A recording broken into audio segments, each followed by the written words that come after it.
Hey guys, Creation Chaos here, and in this video I'll be showing off my Burning Light Spellcaster deck profile. I came up with this build about a few months ago when I had a few copies of Card of Demise laying around, and I wanted to build a deck utilizing that as much as I can and getting a bunch of pluses off of that, and I also like the effect of Honest, so I decided why not fuse the two together into one really fun deck. Now, this is not a competitive deck by any means, but it is fun in a casual setting or when you're playing with your friends, and you might want to try your hand with it at locals if you really want to, but not much higher than that. So yeah, without any further ado, this is my deck profile. I start off with 3 copies of Honest. This is honestly like your win condition of the deck. I mean, you can win without it, of course, but it's very difficult to win without it. Just simple as that. So yeah, but I run 3 copies. It's like the main monster of the deck. It's kind of sad because normally you think of Honest as like a really good support monster, but in this deck it just so happens to be like the main monster. Then I run 3 copies of Magician's Valkyria because this is a Spellcaster build, slightly. And she helps just protect your other Spellcaster type monsters and your life points. If you have 2 of them on the field, it locks your opponent out of attacking at all. But now for my next card, I run 3 copies of Neo the Magic Swordsman. And I know he's just a vanilla monster, but basically what I needed is 3 copies of Honest, 3 copies of Magician's Valkyria, plus 3 copies of a level 4 or lower light Spellcaster type monster that is also a beat stick, and Neo the Magic Swordsman is the only card I could find in my collection that fit that bill. And the fact that he's a normal monster doesn't really matter, and I'll get into that a little bit later. However, the combo here is you have Magician's Valkyria as well as Neo the Magic Swordsman on the field. Magician's Valkyria does not allow your opponent to attack any of your Neos, so they must attack Magician's Valkyria, and when they do, you discard an Honest, and then she's beefed up so much that your opponent can probably not get over it, and they can also not attack any of your other spellcasters, so they basically just pass that turn, and you get to destroy a monster in the process while also inflicting some damage. We're now moving on to the spell cards already. Yet those are all the monsters. The spell cards, 3 Card of Demise. This is like your main spell card in the deck. This is the card that obviously gave me the idea for the most part. It's your real advantage gainer, and this deck basically wants to force into a grind game, and then you just out-resource your opponent from there. And this is a really good card to not only gain you resources, but depending on what you draw, you can also potentially decrease your opponent's resources as well. So yeah, 3 copies of that is almost a must-need. And then I run 1 copy of Upstart Goblin, 2 copies of Pot of Desires, and 3 copies of Pot of Duality. 1, 2, 3. These are your other draw cards, and your special summon with your Card of Demise and Pot of Duality doesn't matter too much. It does come up every once in a while with some recursion cards, but other than that, you don't really need your special summon that much in this deck. So yeah, and you want your maximum amount of generic draw cards as possible. Of course, that would mean running 3 Desires, but I only run 2 because you'd banish a lot of cards with it, and it can be a bit bricky with 3 anyways. But if you lose all of your monsters, or at least all of your Spellcaster monsters, you basically lose the duel, and if you lose all of your Honest, you can still win, but it's not very optimal at that point. So I think 2 Desires is pretty good, because you really want to draw your cards to get your combos while also not losing all of your combo cards in the process, because yeah.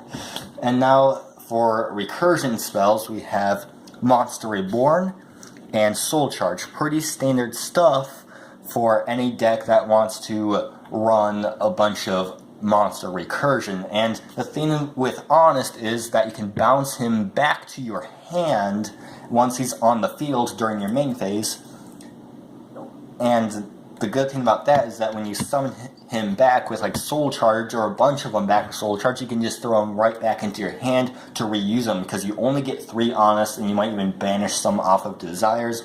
So being able to reuse them and also revive your spellcasters to turn their effects on is just really good.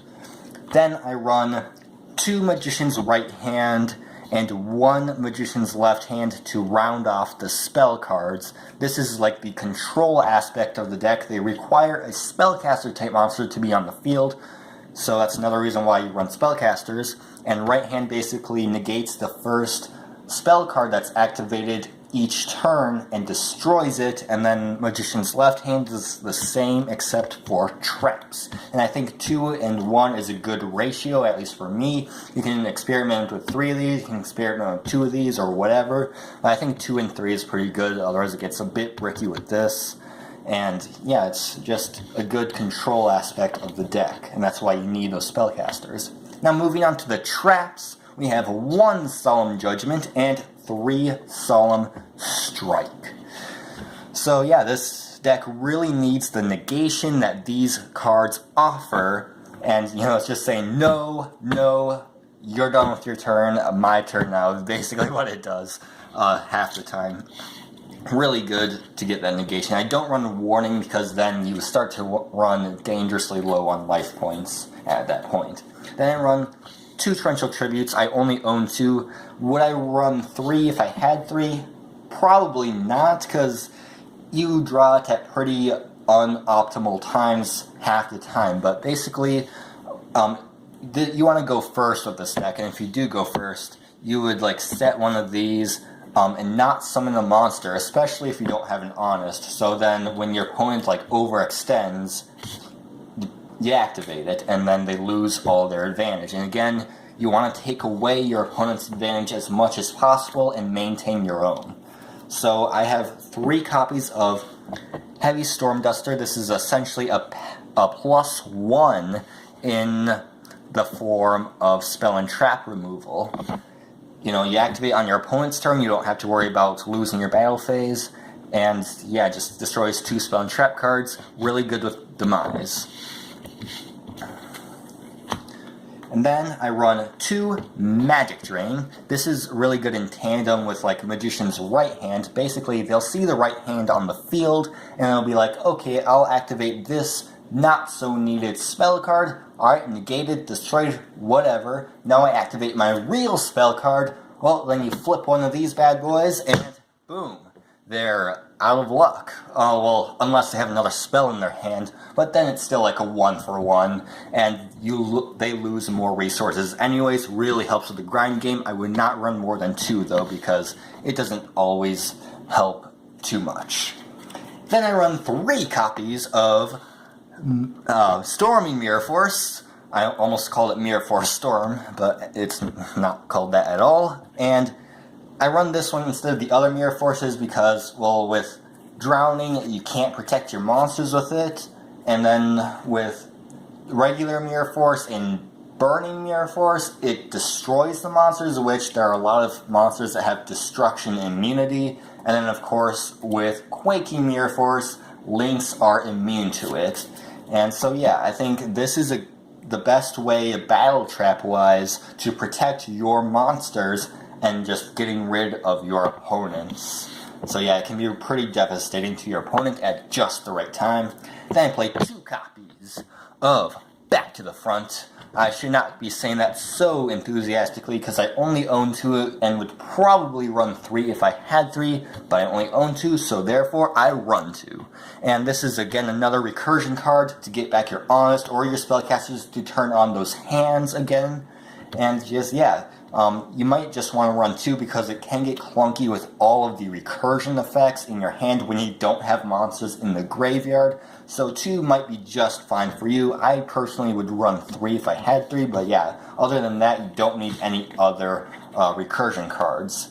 Then, for my last trap card, and therefore last card in my entire deck, I run 1 copy of Skill Drain. This is why it doesn't matter that Neo is a normal monster, because Skill Drain will come in clutch a lot, especially against affect monster heavy decks, which is just about any deck that runs monsters nowadays. And of course, yes, your Valkyria and Honest will get negated, so you can't bounce Honest back to your hand, and Valkyria will no longer protect your other spellcasters. But it's worth the trade-off, especially near the end of the game when your opponent's running out of resources and they've got these monster effects that can really go off while you flip Skill Drain and they're just dead in the water. So really good floodgate to play if you can play it, and in this case you can. So yeah, and that's it for the main deck, and I don't run an extra deck, although you could if you wanted to. The monsters are all level 4, so you could run some generic level 4 Xyz monsters if you really wanted to, or some Link monsters, anything you want, but I'll leave that open for interpretation for you. But that's it for the deck profile. I hope you enjoyed it. Not the most competitive deck profile, but you can have some really good fun with your friends with it. And that's what it's made for, just mostly for more casual settings is what I made that for, without being like too overwhelming with like a meta deck or something. So that's it for now. I hope you enjoyed this video, and stay tuned for more deck profiles and other videos in the future. But until then, this is Creation Chaos, signing out.